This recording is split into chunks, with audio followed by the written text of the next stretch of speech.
निर्छिर विवेकी आदरणीय भक्तगण, श्रद्धा मूर्ति माताओं, प्यारे बच्चों,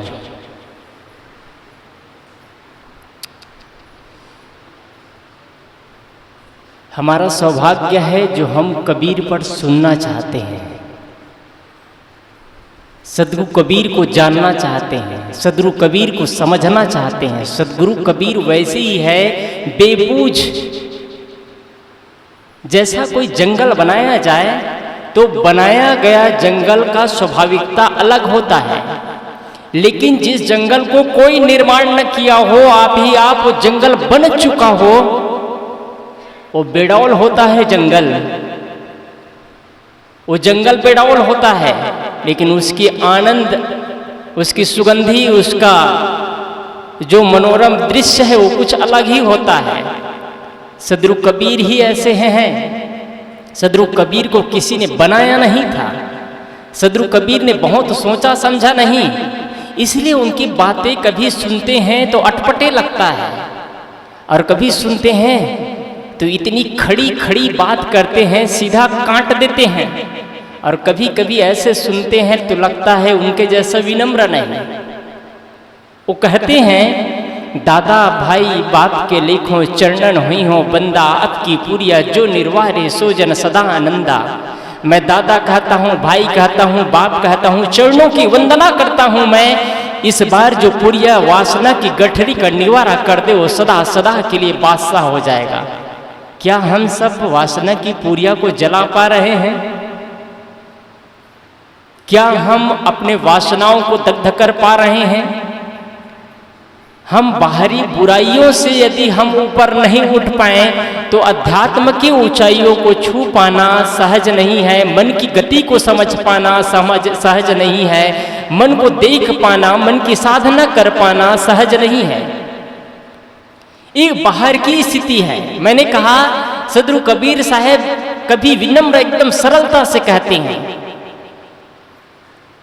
इतना सरलता कहते हैं, मैं दादा कह रहा हूँ, भाई कहता हूँ, बाप कहता हूँ, चरणों की वंदना करता हूँ। इतना सरलता, इतना बड़े महापुरुष, लेकिन कटु बोलते हैं तब। जानबूझकर कपट करत है तही अस मंद न कोई। तुम जानबूझ करके कपट करते हो।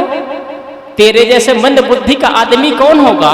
तेरे जैसे छली आदमी कौन होगा? जानता है कि इसमें प्राण नहीं है, पर भी तू प्राण फूकने में लगा है, पत्थरों में प्राण समझता है। उनका बोलने का ढंग सीधे तलवार है, सीधा काट देते हैं। हम सब कबीरपंथी है। कबीर साहब की बातों को समझ जाना, गुरुदेव जी कहा करते थे, यदि कोई व्यक्ति सदगुरु कबीर साहब के विचारों को समझ गया तो उनकी 80% मुक्ति हो जाती है। कबीर विचारों में भ्रांतियां नहीं हैं, कबीर विचारों में कर्म कांड नहीं है, कबीर विचारों में पाखंड नहीं है, कबीर विचारों में अंधविश्वास नहीं है।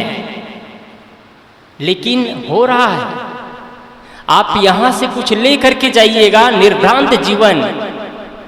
आज पूजा पद्धति बढ़ते चले जा रहा है, हर घर में पूजा। अच्छी बात है, पूजा होनी चाहिए, लेकिन पूजा जिसकी होनी चाहिए उसको अवहेलना किया जा रहा है। हर घर में पूजा पाठ करने के लिए विशेष लोग भी आते हैं, ब्राह्मण वर्ग के लोग आते हैं, हम जैसे लोग जाते हैं,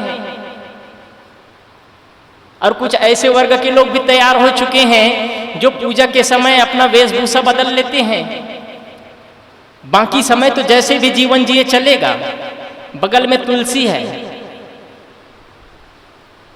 मैं कह दिया, लेकिन कहना नहीं चाहिए। वो आदमी गांजा बेचता था, गांजा पीता था, जेल में सड़ रहा है। महंत है ना, चलता है। आत्मीय बंधुओं, आप ये कबीर साहब के विचारों को बदल करके, महंत का अर्थ मैं बता दूं आपको। महंत मतलब गुरु, जो हमारे समाज का गुरु हो, जिसके संरक्षण में समाज के शिष्य शाखा चले, जो समाज के अगुवा हो, जो एक महंत हो, जो एक आश्रम का मुखिया हो, जो एक समाज का गुरु हो, जो एक समाज को सही दिशा पे ले जाता हो, जिनका खाना, जिनका बोलना, जिनका चलना, जिनका देखना, जिनका सुनना, हर चीज अनुकरणीय हो जाए, हर चीज अनुकरणीय हो जाए, उसे महंत कहा जाता है। आज ऐसे बहुत से महंत हैं जो सिर्फ लाइसेंस डिग्रियां लेकर के बैठे हैं, न खान पान में ठिकाना है, गांजा का दम भी लगा रहे हैं, गुटखा भी खा रहे हैं, शराब भी पी रहे हैं, गांजा बेच भी रहे हैं, अंडा मांस मछली तो छोड़ ही दीजिए। और हम जैसे लोग मूर्ख बन करके पूजा पाठ करवाते हैं, जो अपने जीवन को अपवित्र करके रखा है, अपने जीवन में दुर्गंधी भर करके रखा है, वो आपके जीवन को क्या पवित्र करेगा? वो आपके जीवन को क्या तारेगा? वो सदगुरु कबीर के विचारों को सुनने के बाद यदि आंखें नहीं खुलती, मैं एक चीज और निवेदन करना चाहूंगा कि आज पूजा पद्धति बढ़ता चला जा रहा है। पूजा तो करिए, लेकिन सबसे पहले आपके घर में बड़े बुजुर्गों का पूजा हो, बड़े बुजुर्गों का पूजा हो, जिसके बदौलत हमारा ये 5 फीट का शरीर तैयार हुआ है, जिसके बदौलत शिक्षा पद्धति हम समझे, जिसके बदौलत व्यवहार जगत को समझे, जिसके बदौलत अध्यात्म की परिभाषाओं को समझे, जिसके बदौलत हम बोलते हैं, कहते हैं, कुछ रुपये कमाते हैं, कुछ मकान दुकान चलाते हैं। क्या वो मूर्ति ने हमको जन्म दिया है? क्या उन्हीं के बदौलत हमारा जन्म हुआ? क्या उन्हीं के बदौलत हम शिक्षा पद्धति को समझे? क्या उन्हीं के बदौलत हम संस्कार की परिभाषाओं को समझे? आत्मीय बंधु, यहां से चीज लेकर के जाइए। पूजा हो, लेकिन चेतन पूजा, चेतन पूजा करना सीखिए। हम चेतन जीव की पूजा करें, जो बोलता है, चलता है, खाता है, पीता है, डोलता है, जो वो कुछ कर सकता है। मैं कहा करता हूं, एक आदमी मूर्ति की पूजा करता है, एक आदमी एक गुरु की पूजा करता है। गुरु बोलता नहीं है, गुरु अनाड़ी है, लेकिन वैराग्य है उनके पास, उनका आचरण है, उनकी विद्वता है। विद्वता मतलब अध्यात्म की विद्वता, बाहरी जगत का ज्ञान नहीं है उनको ज्यादा। आप उनके पास जाते हैं तो वो बोलता चलता नहीं है, ज्यादा चुप बैठा रहता है, आप उसकी पूजा करते हैं। एक आदमी मूर्ति की पूजा करता है। कभी मूर्ति की पूजा करते करते आपने शराब पी करके मंदिर में प्रवेश कर गए तो मूर्ति नहीं बोलेगा, बेटा तुम शराब पी करके आए हो, शराब पी करके मत आना। कभी मंदिर में जाकर के तुम गाली गलौज दोगे, हिंसा करोगे, छल करोगे, कपट करोगे तो मूर्ति नहीं बोलेगा, बेटा तुम गलत करके आए हो। लेकिन कोई गुरु हो, विद्वान ना हो, बहुत बोलता ना हो, उनका आचरण अच्छा हो, वैराग्य अच्छा हो, तो गुरु बोलेगा, बेटा तुम्हारा आचरण ठीक नहीं है, तुम्हारा रहनी ठीक नहीं है, तुम्हारा कर्म ठीक नहीं है, तुम गलत मार्ग पर चल रहे हो। गुरु पूजा और मूर्ति पूजा में इतना अंतर है, गुरु पूजा और मूर्ति पूजा में इतना अंतर है। आप किसकी पूजा करते हैं आप जानिए। मूर्ति पूजा से भी आपको ज्ञान मिल सकता है, लेकिन मूर्ति पूजा से आपको उतना ही ज्ञान मिलेगा जितना ज्ञान आपके अंदर इंक्लूड है, पहले से है। उसी ज्ञान को आप उनके श्रद्धा के बल पर उसको रखते हैं और उसको प्रस्तुत करते हैं, वही ज्ञान को आप जिंदा रखते हैं।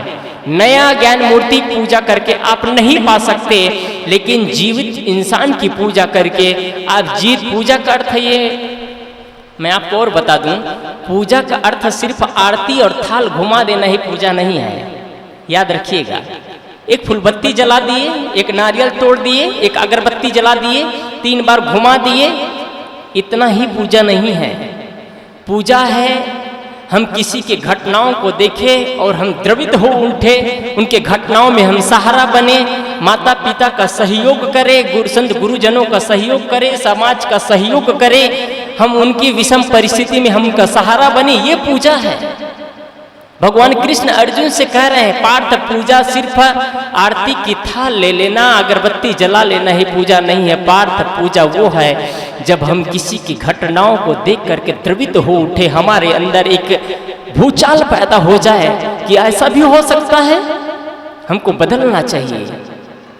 आप लोग पूजा करिए, इसलिए बच्चों को सही संस्कार दीजिए। और कबीर विचारों पर जुड़ने के बाद आपके जीवन से भ्रांति खत्म हो जाती है। एक निवेदन और, आज के आधुनिक जमाना में बच्चे अच्छे पैदा हो रहे हैं। आज के आधुनिक जमाना में बच्चे सही पैदा हो रहे हैं, कोई लूले, कोई लंगड़े, कोई अपाहिज पैदा नहीं हो रहे हैं। क्योंकि जब बच्चा गर्भ में रहता है उसी समय कम से कम 9 महीने के अंतराल में 3 बार, 4 बार, 5 बार उसका सोनोग्राफी हो जाता है, उसका ट्रीटमेंट ऊपर से दवाई ऊपर दवाई दिया जाता है, बच्चे तंदुरुस्त पैदा होते हैं। कोई बिरला बच्चा हो आज के जमाना में जो लूला और अपंग पैदा होता हो। बच्चे सही पैदा हो रहे हैं लेकिन पैदा होने के बाद में अपाहिज हो जा रहे हैं। आप कह रहे हैं नहीं हो रहे हैं, आप कह रहे होंगे शरीर से तो अपाहिज नहीं हो रहे हैं लेकिन पैदा होते हुए भी मानसिकता से अपाहिज होते चले जा रहे हैं। जैसे ही बच्चा पैदा होता है उनको सही ज्ञान चाहिए, सही दृष्टिपटल चाहिए, सही शिक्षा और संस्कार चाहिए, तो क्या हो रहा है? जैसे बच्चे पैदा हो रहे हैं, पैदा होते ही उनके पैरों में धागा बांध दिया जा रहा है। क्या आपको अपने परवरिश पर भरोसा नहीं है? क्या आपको अपने गुरु परंपराओं पर भरोसा नहीं है? क्या आपको अपने स्तनपान पर भरोसा नहीं है? आप बच्चे के पैरों में धागा बांध दिए, गले में ताबीज बांध दिए, बच्चे ना एक्सीडेंट होगा ना बच्चे की मौत होगी। अच्छे कबीर पंथियों को देखा गया है गले में ताबीज, पैरों में धागा। बच्चे बड़े बुजुर्ग लोग पहनते हैं। कौन सी कबीर पंथी है? और दूसरी बात, हम सब गर्व से कहते हैं सनातनी है। यहाँ सनातन का हल्ला बहुत ज्यादा है। मैं कहता हूं हमारे भारत में सनातन 5% लोग नहीं है सनातनी। सब कर्मकांड और दुनिया का दिखाना और आडंबर करने वाले आदमी हैं, चाहे मैं हूं चाहे दुनिया के लोग हो। सनातनी का मतलब ही होता है जिसके अंदर सनातन तत्व पैदा हो, जिसके अंदर दया, क्षमा, करुणा, प्रेम, सत्यनिष्ठा हो, इसे सनातनी कहते हैं। आज गले गले में मुर्गी और मटन बिक रहा है, क्या सनातनी मुर्गे मटन खाएंगे?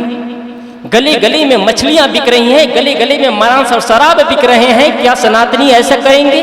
कहाँ गया सनातन? उधड़ गया सनातन।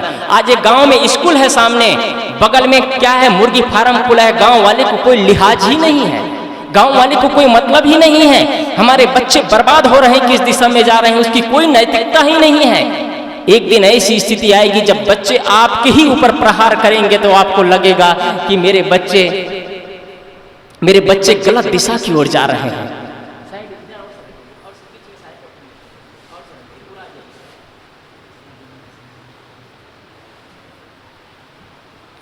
इसलिए आत्मीय बंधुओं, आप सबसे निवेदन है, आप सनातनी बनिए, अपने बच्चों को भटकने मत दीजिए, बच्चों पर दया करिए, उनके करुणा के मां हैं आप।